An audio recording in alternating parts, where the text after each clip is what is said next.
So I've got several friends that are like completely immersed and deep in that content game that she's talking about, and in terms of like creating the visual. And we were having this conversation yesterday about like, when's the last time you went to a show, like a full concert show, like thousands of people, and there was an LED wall and there was nothing on the LED wall? Never, right? I mean, like, for the most part now, it's an experience, right? And like the live show is an experience, and the visual component of it is such a big part of that. That industry is so underserved right now. There are so few people that are being called up for that type of thing. So, you know, understanding how to do more than just play your instrument, and taking what you're doing with your instrument and applying it to other aspects. Sometimes I think that as musicians, we almost pigeonhole ourselves into like, this is what I do in this box. And especially when you start getting called up for doing that thing that's in that box, it becomes really easy to fall into that and be like, well, I guess that's what I do.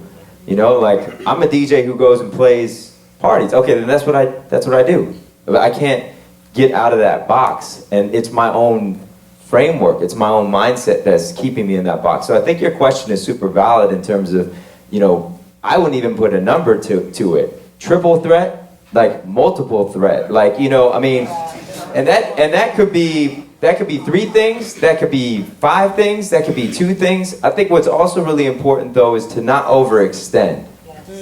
Sometimes people think that you got to be able to know how to do everything as well as you do this one thing that's like your main thing.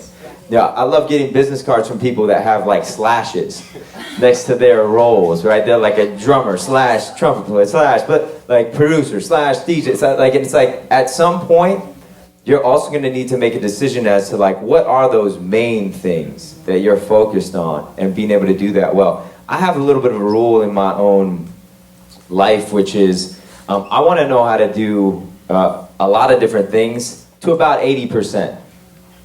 Just enough to like, I want to know enough about accounting to be able to know that my accountant's not ripping me off.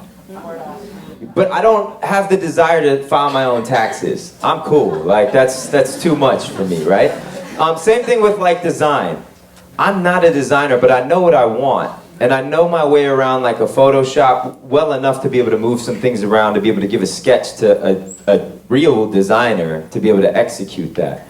And then I also have much more value in that professional that I'm bringing it to if I understand 80% of it, right? Because if I could do better than you, and this is supposed to be your 100%, and this is me over here at 80%, and my 80% is better than your 100, then something's wrong. Then like, why am I hiring you for that, right? So I think that that's really important, is to find that balance and challenge yourself. You know, I think doing something that is outside of your comfort zone, especially as I mentioned, when you get so good at doing something and people validate that, like, oh, you're amazing on the trumpet. You're like, oh, you're an amazing singer.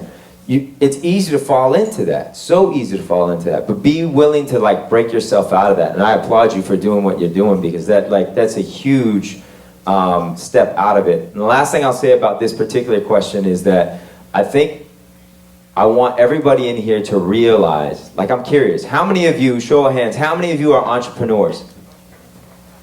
Oh, not as many hands as that soaring question, honey. Tell you what, how many of you are musicians? Okay. How many of you are entrepreneurs? Everybody should have your hand up. Yeah. A musician is an entrepreneur. A musician, you are going to be your own business, no matter what. If that means that business is just a business of one, you're still running your own business. Get into that mindset that you are this business, and you are a business owner, and this is what you need to do to propel your business. Every single one of you in this landscape is going to need to develop a brand. You know, people are looking for a Keon Harold because there's a brand attached to Keon Harold that he's created. People are looking for all of us in that same way. So, you know, think about it as some of your favorite brands. Why does we were having a conversation about Reebok earlier, and about, you know, Nike, and like, just, you know, these brands. Now, what would you want somebody to say about you as your brand? Like, what should they say? Like, you could probably all get up here and tell me something about Nike, right? You could tell me something about that brand. But what is somebody going to say about your brand? So think about it in that way, I think, and that might help, shape what it is that you guys, how you approach your career.